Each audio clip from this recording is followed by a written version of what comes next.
Time to film. Open up the throat chakra. We gotta talk.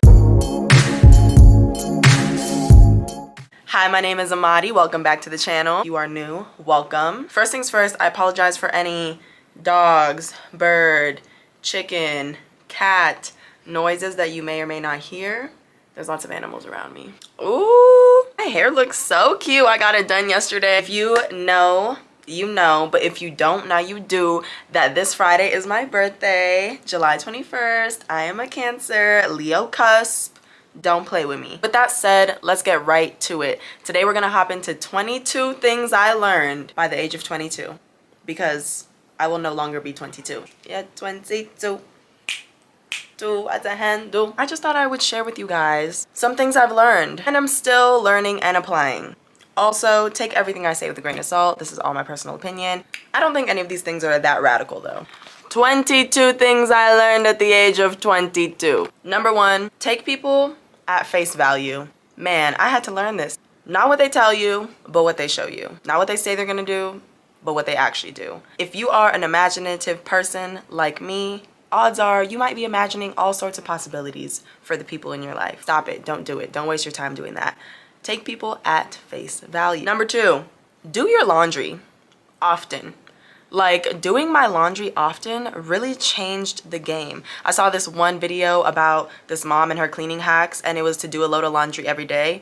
As a single woman, I don't think I need to do a load of laundry every day, but every other day honestly eats, because then it just becomes a daily activity. You put it away, it's done, it doesn't pile up. Do your laundry and do it often. Coming in at number three, I have laugh a lot. And surround yourself with people who make you laugh. If your friend group isn't making you laugh, get out of there. If romantic partner in your life isn't making you laugh, get out of there. Also, tag team on this one. Learn how to laugh at yourself. Personally, as an only child, I've never had an issue with making myself laugh or learning how to laugh at myself.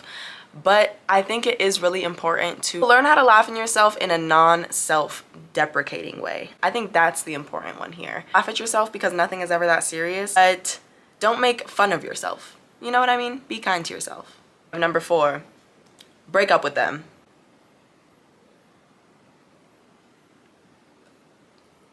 I don't even know if I want to elaborate on this one, but if you have a gut feeling, break up with them. Remember, we're talking, I'm 22.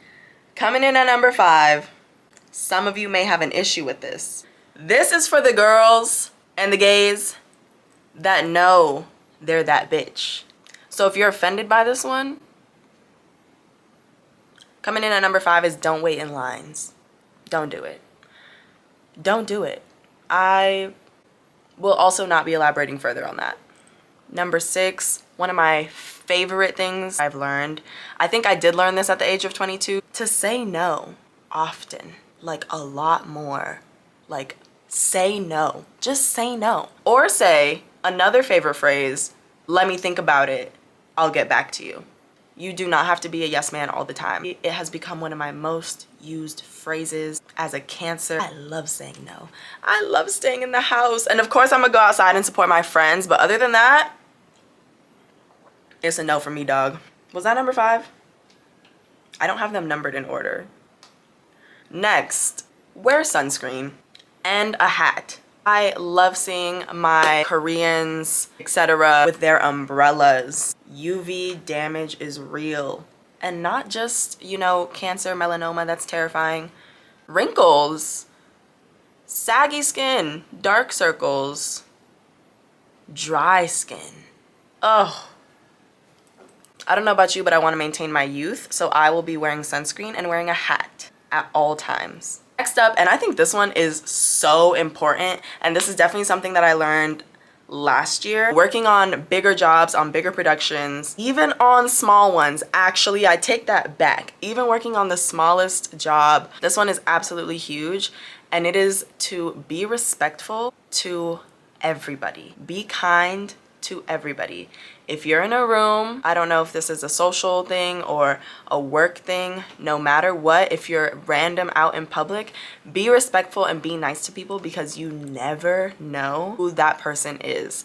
I've been on a lot of sets and I've witnessed a lot of things go down when you know you might be in a mood, or someone might think they're hot shit, whatever it may be, and someone is rude or disrespectful to someone, not knowing that that person is a very important person and could be a very fruitful relationship in your life. So make sure not to burn any bridges.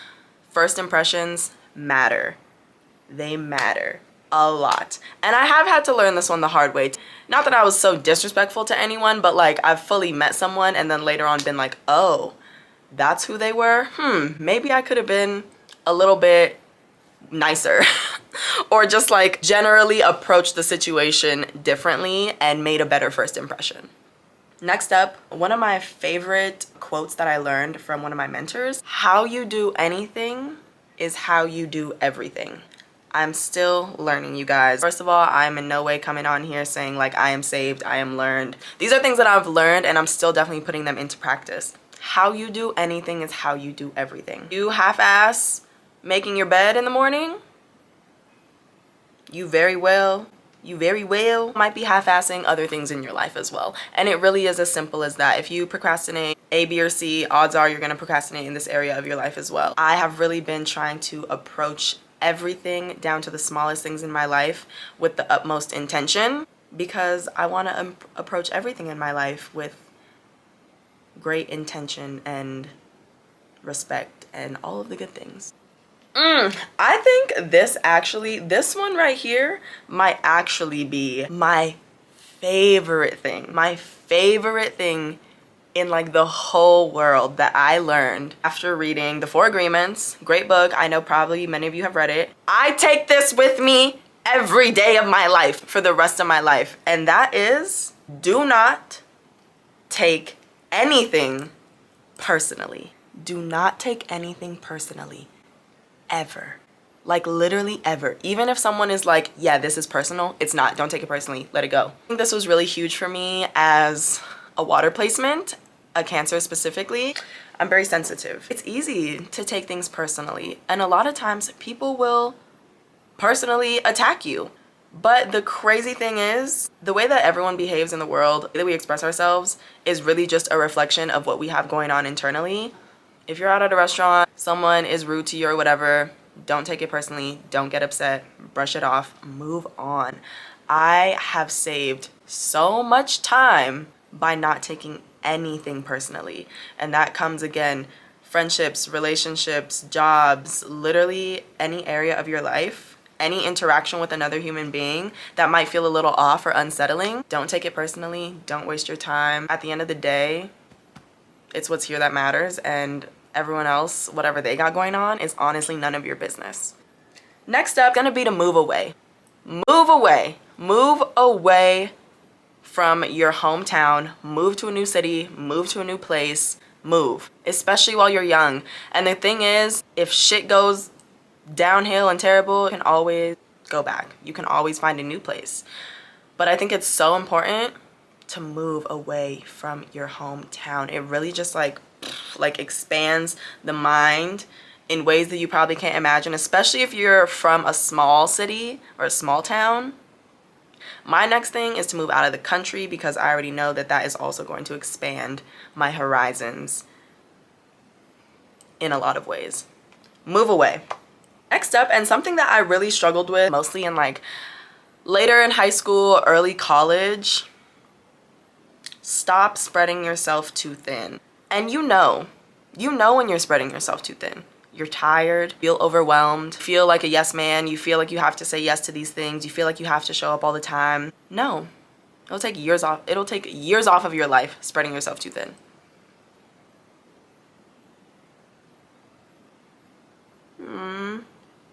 I just got sad news. Not like sad for real, but like kind of sad. Missed opportunity sad. Or not missed, but it just wasn't for me.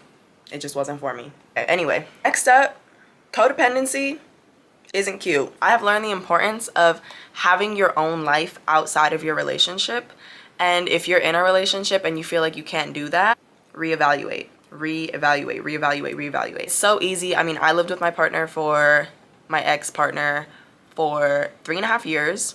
it's really easy to become codependent, but codependency isn't cute. And it like begins a whole array of things. Make sure that you have a life outside of your relationship. Your partner also has a life outside of their relationship with you.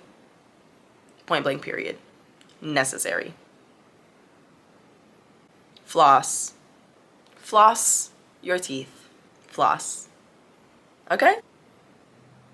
Next up, go places by yourself. Get comfortable with being alone and taking yourself on a date, taking yourself to get coffee, taking yourself to the movie, to the park. If you want to go take a dance class and you don't have any friends to go with you, go by yourself. Just get comfortable with doing things by yourself. It's literally going to change your life. Again, I am an only child, so like I was always kind of like, yeah, I guess I'll just do this thing by myself. But it is a really good practice that, you know, I practice often. Because a lot of us are so uncomfortable with being by ourselves. Go places by yourself and don't just sit there on your phone. Like, take in the world around you alone and see what you think about it. This is for my ladies. Get the boric acid supplements and balance out that pH. Balance out that pH, sis. I can talk further about this if you have questions, but I think you know what I mean. BV, etc. Let's just balance out the pH. Boric acid works wonders. Another fave that I have learned over the past couple years is to love your body outside of how it looks. That's a hard one. That's a really hard one. Our bodies serve us in so many ways every day. Honestly, the last thing that matters really is how it looks and how it looks specifically to other people. Honestly, I wake up every morning and I'm so grateful that I can open my eyes and breathe and think and walk and dance and run. I'm so grateful that my body is this beautiful vessel that allows me to do all of those things. And I think once I shifted my mindset to that, it was much easier to also love the way that it looks because it is so special and it serves me in so many ways. So, and I started to like how it looks and not be as concerned with how other people perceive it. This is also still a practice. I am not saved. Speaking of being saved, next up, you gotta have some sort of spiritual guidance in your life. And I talked about this in a previous YouTube video. It's so important. I recently, you know, have really fallen into this, gotten more connected with it. Life without spiritual grounding, you got to keep God in your life and be able to recognize the God, the divinity that is in you, and hopefully have something else, whatever spiritual practice that may be, that you can reflect on and feel connected to. Next up, prioritize sleep. This is my favorite one. I keep saying that about all of them, but really, I love sleep. And I really started to fall in love with sleep this past year. Sleep is cool. Sleep is fun. Not sleeping, bragging about not sleeping, bragging about not getting rest, bragging about sleep deprivation is not cool. And if that is something that's happening to you, I'm so sorry. And let's work it out. Let's figure out, let's prioritize our sleep, because if you do not sleep, you will die much earlier than you probably would if you slept. Literally, sleeping is connected to your health in so many ways. Not getting sick, your function, your ability to go out and grind and da-da-da-da-da and z-d-d-d-d is directly correlated to how much sleep you're getting and the quality of your sleep. So not only do I prioritize sleep, I also have recently gotten my sleep routine down packed. It is a little bit different now that I'm here at my house. It's kind of like gone a little bit fucked up, but when I'm home, we have a weighted blanket, a sleep mask, a heating pad, affirmations, or some sort of like sleep frequency, rain sounds, white noise, whatever works for you, that. And prayer before I go to bed. That is my, oh, and a big glass of water. Big glass of water, out like a light, knocked out, weighted blanket, knocked me out, sleep mask. I ain't seeing nothing. What else do I have on here? I don't know what number we're at, to be honest, because I didn't have these numbered, and I think it might actually be like 23 things. We're gonna see. Next up, I'm gonna go ahead and go with change is the only constant thing in this life. So you might as well embrace it. Don't run from it. Welcome it into your life, because that's it. It has to do with who you are and who the people in your life are too. You are constantly changing, so you may not be the same person that you were a year ago. Honor that. And same for everyone else in your life. And I think I'm gonna close this video out with, you don't have to want what other people want. What other people want for themselves, you don't have to want that. What other people want for you, you don't have to want that either. Don't let someone else's dreams, goals interfere with your personal ones. It's okay that they are different, and it's actually great that they are different. I would also say relationships, it's okay to want something different. And if you and your partner want something different, it might not work out, but definitely have faith that there is someone out there that will align with you and you guys will want the same things. Yeah, focus on you and silence the noise, truly. That's all it is noise. And go after what you want. Okay, I think that's it. I think that was 22 things. It might have been 24 things. I'm super excited that my birthday is coming up. You know, I feel like birthdays always also come with a little bit of birthday anxiety, at least for me personally. Like I said, I'm a Cancer. Odds are I'm gonna cry, like as soon as I wake up probably. But overall, I talked about this in my last video. This year has been super, super hard. So I'm really excited to welcome a new personal year for me and see what 23 has to offer. I'm really hoping and praying that these next 6 months will be on an upward motion. That's what I'm hoping and praying for. Strength, guidance, God very close in my life, my friends very close in my life, and new opportunities that look different than any opportunity that I've ever imagined for myself. Also, again, let's just give it up for the hair. Like, I'm so happy that I don't have to comb my hair for like a month. Oh, that makes me so happy. That brings me so much joy. I'm this close to cutting off my hair. Just kidding. Anyway, that is all I have for you guys today. I really hope that you enjoyed this video. I hope that you learned some things or could resonate with some of the things that I learned. And just remember that we are always a work in progress. It is not over until it's over. Do you understand? So don't give up. Please go ahead and give this video a like, a comment, share if you really fucking with me like that. Make sure you subscribe. My other socials are going to be linked in the description box below, and I'll be back next week with another video. I hope you guys enjoy the rest of your day. Stay blessed, stay beautiful. I'll see you guys next time.